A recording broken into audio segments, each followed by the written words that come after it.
पूर्व पाठ में हमने ग्रहों की ज्योति काल में ग्रहों का स्थान जानने के विषय में जानकारी प्राप्त की।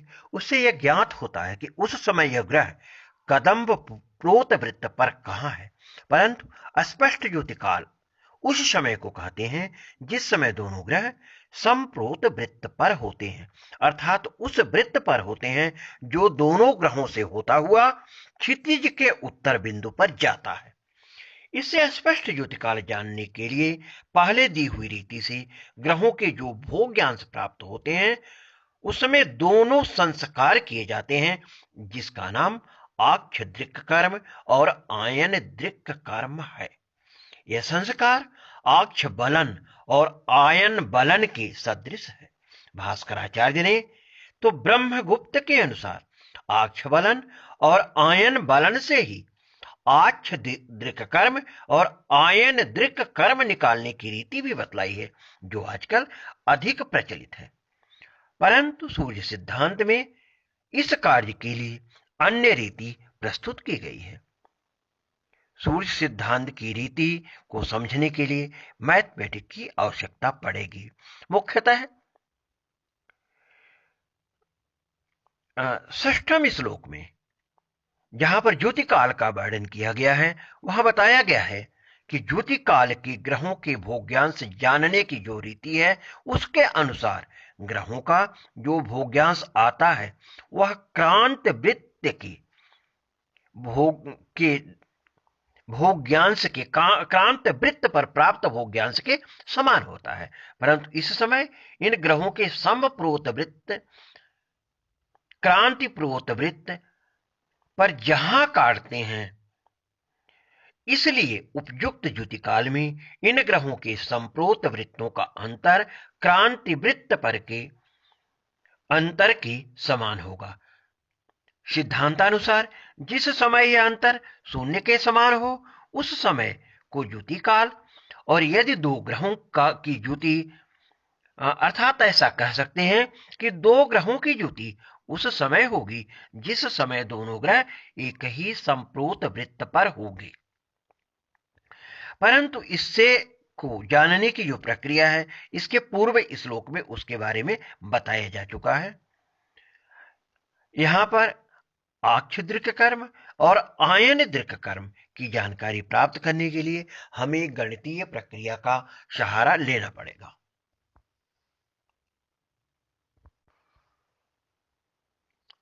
इस विषय में भास्कराचार्य जी का मत है कि जिस समय ग्रह के क्रांति वृत्त का स्थान क्षितिज के में लग्न पर होता है उस समय ग्रह अपने सर के कारण क्षितिज के ऊपर रहता है या नीचे रहता है।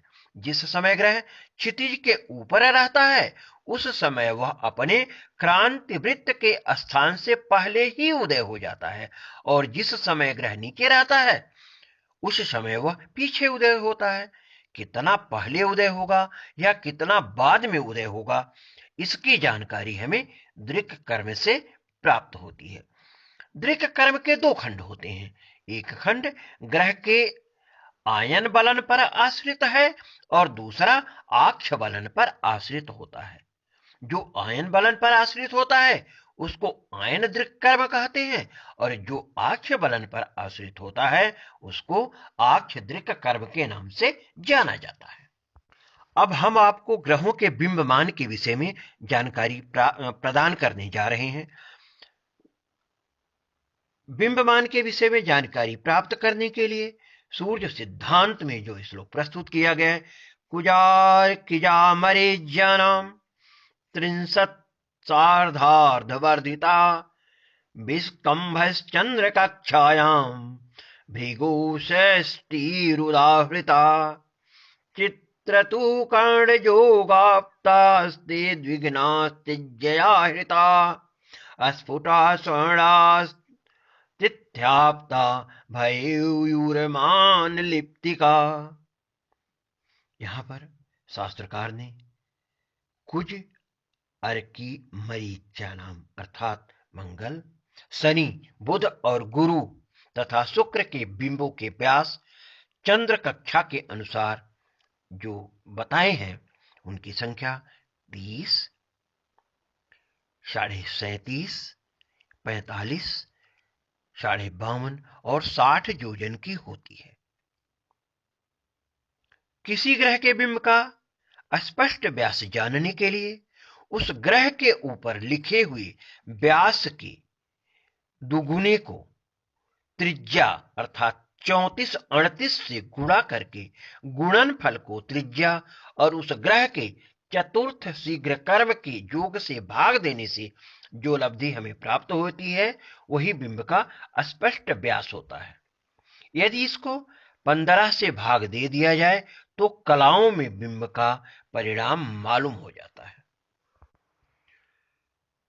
ग्रहों के बिंबों का व्यास चंद्र कक्षा में क्या है, इसका वर्णन चंद्र ग्रहणाधिकार में किया जा चुका है।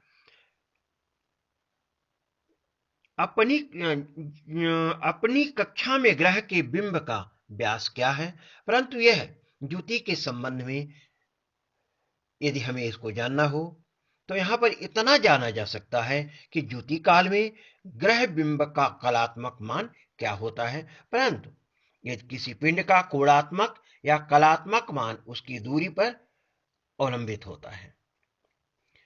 पृथ्वी से ग्रहों की दूरी एक सी नहीं रहती, घटा बढ़ा करती है। इसलिए यह भी जानना आवश्यक है कि ग्रह बिंब का मध्यम कोणात्मक मान क्या है। यहां चंद्रमा की कक्षा में ग्रह बिंब का जो परिमाण योजनों में समझा गया है उसकी चर्चा की जा रही है। साथ ही साथ अगले श्लोकों में यह भी बताया जाएगा कि अभीष्ट काल में ग्रह बिंब का जो स्पष्ट मान योजन में हमें प्राप्त होता है उसको 15 से भाग देने पर स्पष्ट कलात्मक मान हमें प्राप्त हो जाएगा। वैसे चंद्र ग्रहणाधिकार में इस पर चर्चा की जा चुकी है। चंद्र कक्षा का 15 योजन एक कला के समान होता है, इसलिए यह स्पष्ट है कि चंद्र कक्षा के बिंबमानों को 15 से भाग देने पर इसका परिमाण कला में क्या आता है। इस प्रकार चंद्र कक्षा में ग्रहों के बिंबों का कलात्मक मान निम्न प्रकार से होता है। मंगल का बिंब 30 योजन, 30 को यदि 15 से भाग दिया तो 2 प्राप्त होता है। शनि का 37.5 योजन, इसको 15 से भाग देने पर 2.5 कला प्राप्त होती है। बुध का 45 योजन, इसको 15 से भाग देने पर 3 कला मान प्राप्त होता है। गुरु का 52.5 योजन, इसको 15 से भाग देने पर 3.5 कला मान प्राप्त होता है। तथा शुक्र का 60 योजन है, इसको 15 से भाग देने पर 4 कला मान हमें प्राप्त होता है। हमारे आचार्य मंगल के बिंब मान को सबसे छोटा समझते हैं। इससे बड़ा शनि का बिंबमान और क्रमानुसार इसी तरह से शुक्र तक सभी ग्रहों के बिंबमानों का परिमाण हमें प्राप्त होता है।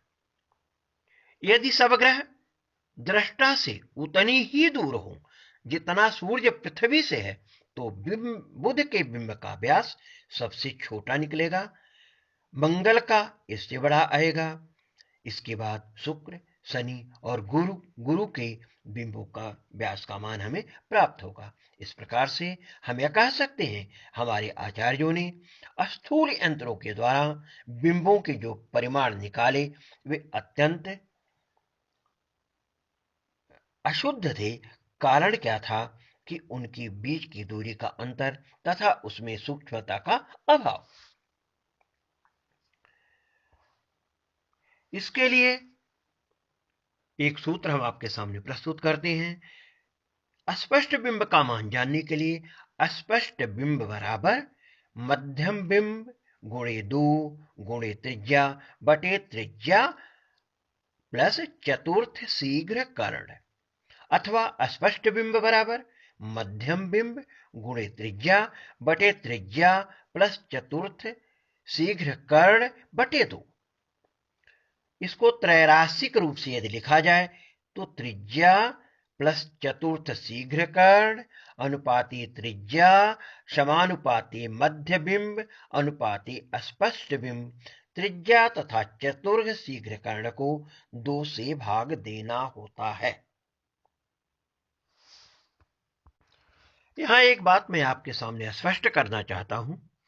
जिस समय ग्रह का शीघ्र केंद्र शून्य होता है, उस समय पृथ्वी से ग्रह की दूरी अत्यंत अधिक होती है। अर्थात उस समय ग्रह का शीघ्र कर्ण अत्यंत अधिक होता है तथा यह पृथ्वी से सूर्य की दूरी और सूर्य से ग्रह की दूरी के योग के समान होता है। परंतु जिस समय ग्रह का शीघ्र कर्ण 180 अंश होता है, उस समय पृथ्वी से ग्रह की दूरी अत्यंत कम होती है तथा यह पृथ्वी से सूर्य की दूरी और सूर्य से ग्रह की दूरी के अंतर के समान होता है। ग्रह के शीघ्रकर्ण और बिंबों का संबंध सारणी से देख करके स्पष्ट रूप से जान सकते हैं। पृथ्वी से सूर्य की दूरी अथवा सूर्य का शीघ्रकर्ण 1000 माना गया है, ऐसा मान हमें प्राप्त होता है।